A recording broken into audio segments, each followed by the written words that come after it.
वक्फ amendment के supreme court के दिए गए फैसले पर दिल्ली से कर्नाटक के एडिशनल एडवोकेट जनरल इस्माइल ज़बीउल्लाह ने एक स्टेटमेंट दिया है जिसमें उन्होंने तमाम तफसीलात बताए। आइए जानते हैं एडवोकेट इस्माइल ज़बीउल्लाह इस फैसले के ताल्लुक से क्या कह रहे हैं। मई 2025 को जो ऑनरेबल चीफ जस्टिस गवाई साहब के हेडेड बेंच ने जब आफ्टर मैराथन आर्गुमेंट्स वक्फ अमेंडमेंट बिल का मैटर जब रिज़र्व करने के बाद आज सितंबर 15, 2025 को जो प्रोनाउंसमेंट किया है जी, उसमें जो है शुरुआत में ही कोर्ट ने बोला है कि पूरा एक्ट स्टे करने का केस नहीं बनाया गया जी जी शुरुआत से। तो ये इंटरिम रिलीफ के ऊपर जो आर्डर हुआ है जी जी, और मेन मैटर फिर कंसिडर करेंगे जी जी जी। और इम्पॉर्टेंट पॉइंट्स जिस पे इंटरिम ऑर्डर आज जो पास हुआ है जी जी, उसमें सबसे पहले ये बोला गया कि अब जो भी रजिस्ट्रेशन करवाना है तो वो प्रैक्टिसिंग मुस्लिम होना है। अच्छा, प्रैक्टिसिंग मुस्लिम 5 साल से प्रैक्टिसिंग मुस्लिम है, तो उसके बारे में स्टे किया है जब तक इसका रेगुलेशन ना बनाए, वो आर्बिट्ररी ना हो। तो इसके इशू में नंबर 1 स्टे दिया है। स्टे दिया। सेकंड इशू में जो था, यानी ये कैद हटा दी कि 5 साल मुस्लिम होना ज़रूरी नहीं है जब तक स्टेट गवर्नमेंट उसका रेगुलेशन आर्बिट्ररी रकम से ना बनाए। अच्छा अच्छा। तो सेकंड मुद्दा ये था कि एक प्रॉपर्टी है जी जी, जिसका dispute Waqf board and government का है, तो उसको डिसाइड करना था डिप्टी कमिश्नर ने एज पर न्यू अमेंडमेंट जी जी। और जब तक डिप्टी कमिश्नर डिसाइड ना करे या डिसाइड करे, जब तक डिप्टी कमिश्नर डिसाइड करे, ये प्रॉपर्टी वक्फ की नहीं रहेगी जी जी जी।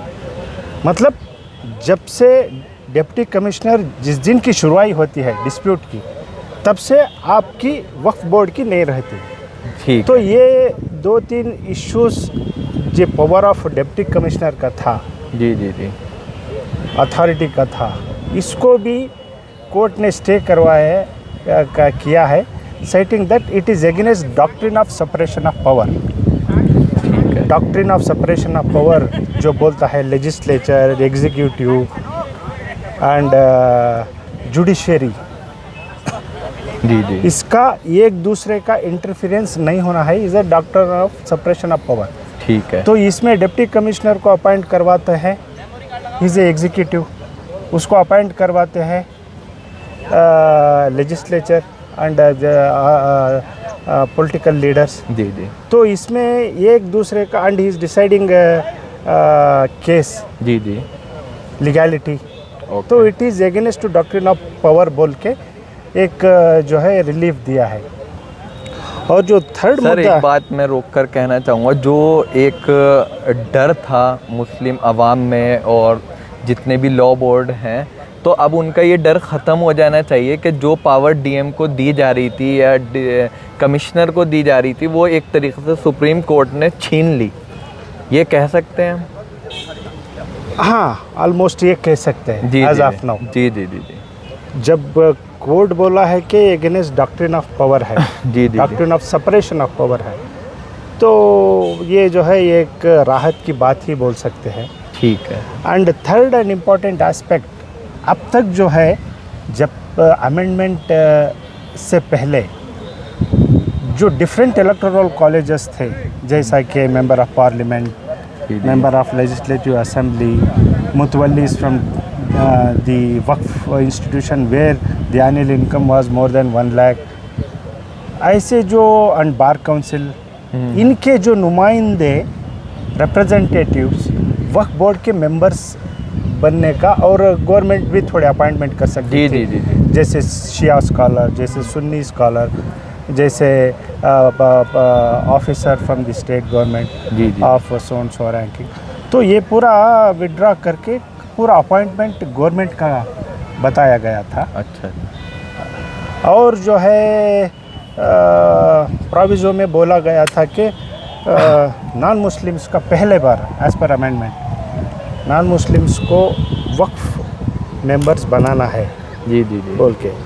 दो पहले जब इसकी सुनवाई हुई सुप्रीम कोर्ट में, ऑनरेबल सुप्रीम कोर्ट में, जी जी तुषार मेहता साहब जो सॉलिसिटर जनरल है, इसका बारे में जो है बहस हुई थी, और वक्फ बाय यूज़र के बारे में भी बहस। ये दो तीन इम्पॉर्टेंट मुद्दे पे वो बोल रहे थे कि we are not pressing as of now.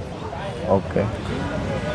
तो इसके बारे में कोर्ट ने क्लैरिफाई करके उसको स्टे नहीं किया एंड बोला कि सेंट्रल वक्फ काउंसिल में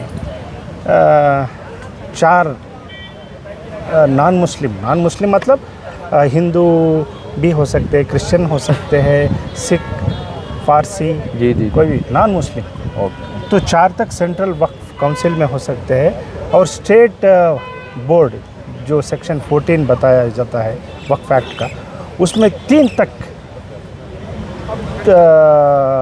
नॉन मुस्लिम्स, ये पहली बार था अमेंडमेंट के तहत, एंड उसको सुप्रीम कोर्ट ने कोई रोक नहीं लगाया है।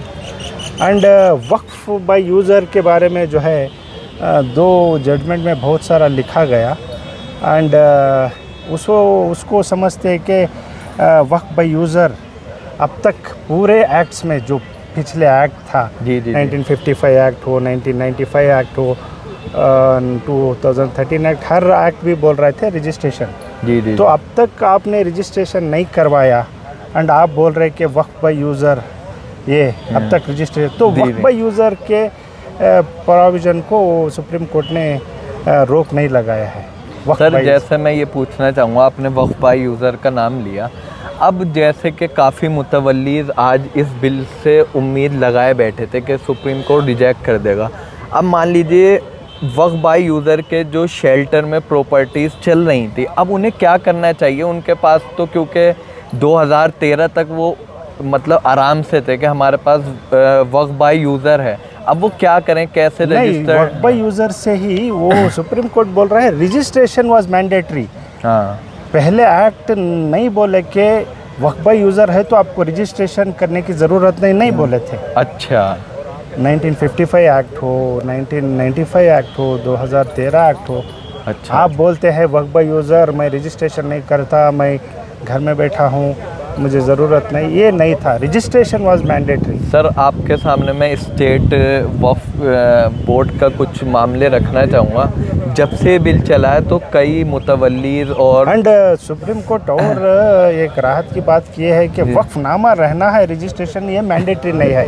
अच्छा अच्छा अच्छा वक्फनामा जैसा कि हर प्रॉपर्टी को वक्फनामा नहीं रहेगा बोल के जो पेटिशनर साइड से आर्गुमेंट हुआ है, जी, जी, उसके जी। बारे में बोला है कि हर प्रॉपर्टी को वक्फनामा रहने की ज़रूरत नहीं है। जी। अच्छा अच्छा, थैंक यू सर, आपसे बात कर कर बहुत अच्छा लगा, और आपने इस लड़ाई को बड़ी जद्दोजहद से और बहुत दूर से आकर लड़ा, और आपकी पोस्ट इतनी बड़ी है कि आप additional advocate general Karnataka high court हैं, और आप यहाँ तक अपनी प्रेजेंस दे रहे हैं और वक्फ के मामले को लड़ रहे हैं। नहीं, शुक्रिया। ये जो है हमारे कर्नाटका स्टेट से ही जो असेंबली में भी इसकी अमेंडमेंट की जो मुखालिफ किया गया था, एंड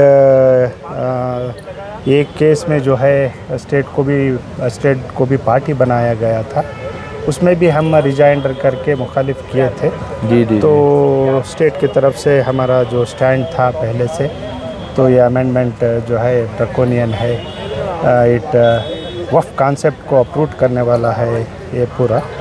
तो इसके तहत सुप्रीम कोर्ट की जो आज ऑर्डर हुआ है, तो बोल सकते हैं थोड़ा बहुत राहत थोड़े इश्यूज़ में मिला है, और जो है बहुत सारे इश्यूज़ अभी एजिटेट करने के लिए फाइनल हियरिंग में बाकी है, देखेंगे क्या।